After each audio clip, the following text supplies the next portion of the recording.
नमस्कार दोस्तों। दरअसल इन्वेस्टमेंट की नॉलेज कम होने की वजह से हम इन्वेस्टमेंट का ऐसा ऑप्शन चूज करते हैं जहाँ पे कम से कम रिस्क के साथ अच्छे खासे रिटर्न्स मिल सकते हैं, जिसके चलते कुछ लोग क्या करते हैं दोस्तों कि कम नॉलेज के साथ इन्वेस्टमेंट का एक ऐसा ऑप्शन चूज करते हैं जहाँ पे उन्हें फिक्स रिटर्न्स मिल सकते हैं एंड वो एफडीज को अपना इन्वेस्टमेंट ऑप्शन मान लेते हैं।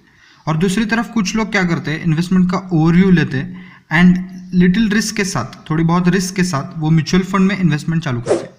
तो म्यूचुअल फंड्स क्या है, एफडीज क्या है, उनके फीचर्स क्या है एंड उनका डिफरेंस के बारे में आज हम डिस्कस करेंगे और हमारे रिस्क एपेटाइट गोल के हिसाब से कौन सा इन्वेस्टमेंट का ऑप्शन हमारे लिए बेस्ट है। ऐसे ही कुछ सवालों के जवाब आज हम इस वीडियो में डिस्कस करने वाले हैं, तो वीडियो को एंड तक ज़रूर देखें। तो चलिए शुरू करते हैं। सो फर्स्ट ऑफ ऑल हम जान लेते हैं कि एफडीज क्या होते हैं, म्यूचुअल फंड्स क्या होते हैं। तो फिक्स डिपॉजिट, तो दोस्तों फिक्स डिपॉजिट ऐसा फाइनेंशियल इंस्ट्रूमेंट है जो कोई भी बैंक या फिर नॉन बैंकिंग फाइनेंशियल इंस्टीट्यूशन हमें प्रोवाइड करती है, जहाँ पे सेविंग अकाउंट से ज़्यादा रिटर्न्स हमें यहाँ पे मिल जाते हैं। और फिक्स डिपॉजिट को दोस्तों टर्म डिपॉजिट भी कहा जाता है, जहाँ पे फिक्स्ड पीरियड या फिर स्पेसिफिक पीरियड के लिए हम हमारे पैसे डिपॉजिट कर देते हैं, मतलब कुछ दिनों से लेकर कुछ सालों तक, जहाँ पे हमें गारंटेड रिटर्न्स मिल जाते हैं। Next is mutual funds. दोस्तों म्यूचुअल फंड्स ऐसी कंपनीज होती है जो हमारे पैसों को कलेक्ट करके डिफरेंट सिक्योरिटीज़ में इन्वेस्ट कर देती है, like stock, bonds, short term debt funds etcetera. अगर उनके मेजर टाइप्स के बारे में हम डिस्कस करेंगे तो हमारे पास मेजर टाइप्स है date funds, equity funds and balance funds. अभी हम mutual funds and fix deposit के फीचर्स के बारे में डिस्कस करेंगे। यहाँ पे दोस्तों हम features in the form of difference discuss करने वाले हैं।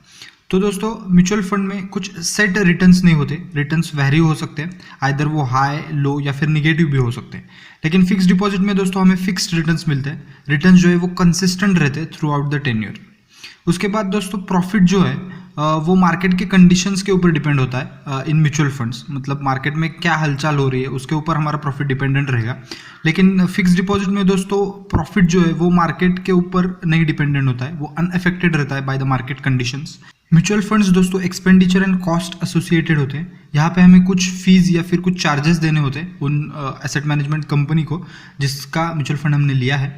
तो mutual funds are expenditure and cost associated and fix deposit में कोई फीस नहीं लगती। On the other hand mutual funds are tax dependent as well. दोस्तों म्यूचुअल फंड जो होते हैं वो टैक्स डिपेंडेंट होते हैं, मतलब हमें टैक्स देना पड़ता है depending upon how long we are holding it. And यहाँ पे इन्वेस्टर को दोस्तों शॉर्ट टर्म या फिर long term capital gains tax देना पड़ता है depending upon how long it is hold.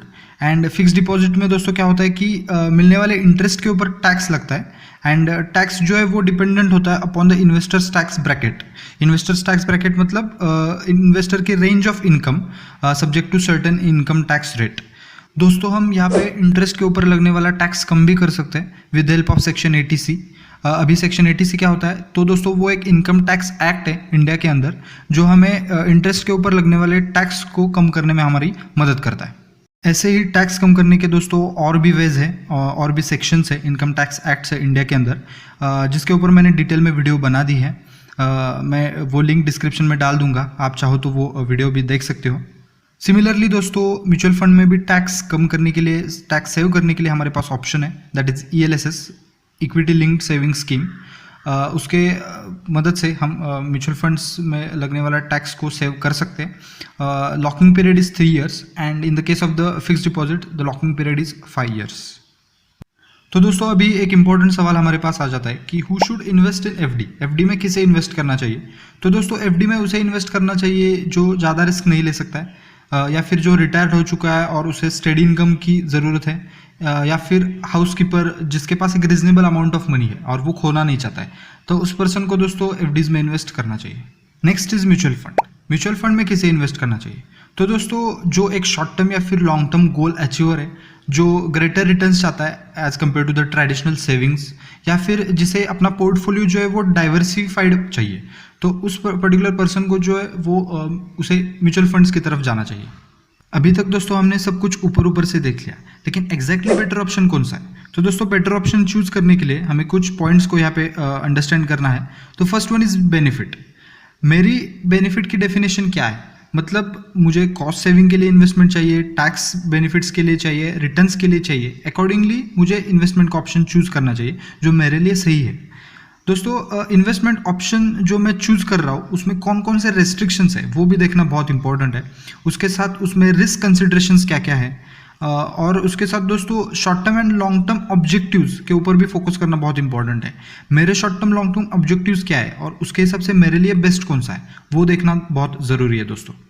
Along with it liquidity होता क्या है अभी, तो लिक्विडिटी दोस्तों क्या होता है कि ease of converting our asset और सिक्योरिटी इनटू कैश। हम कितने इजीली हमारे एसेट या फिर सिक्योरिटी को कैश में कन्वर्ट कर सकते हैं उसे हम लिक्विडिटी बोलते हैं। मतलब परचेसिंग एंड सेलिंग कितनी जल्दी हो सकता है, ये बहुत एक इंपॉर्टेंट पॉइंट है दोस्तों। कौन से भी इन्वेस्टमेंट ऑप्शन के लिए लिक्विडिटी होना बहुत इंपॉर्टेंट है, उसी के अकॉर्डिंग हमें इन्वेस्टमेंट का ऑप्शन चूज करना चाहिए। ऑल्सो दोस्तों बेटर ऑप्शन चूज करने से पहले हमें यहाँ पे कुछ इंपॉर्टेंट फैक्टर्स को कंपेयर करना चाहिए, that is different banks, asset management companies, fund houses in the terms of services and the management techniques etcetera. दोस्तों market circumstances and the personal requirement ये फाइनल स्टेप आ जाती है before choosing the best optimal investment vehicle. और दोस्तों हम यहाँ पे क्या कर सकते हैं कि एक आइडियल मिक्स पोर्टफोलियो बना सकते हैं based upon the objectives and the risk tolerance. मतलब क्या है कि दोनों तरफ एक डिस्टिंक्ट एडवांटेजेस है दोस्तों, तो दोनों भी हमारे लिए बेस्ट सूटेड हो सकते हैं। तो एक आइडियल पोर्टफोलियो एक बेस्ट ऑप्शन हो सकता है। तो दोस्तों आज के लिए बस इतना ही, मिलते हैं अगले वीडियो में। अगर आपको ये वीडियो अच्छी लगी है तो लाइक शेयर एंड सब्सक्राइब ज़रूर करें। मिलते हैं नेक्स्ट वीडियो में, तब तक के लिए बाय बाय।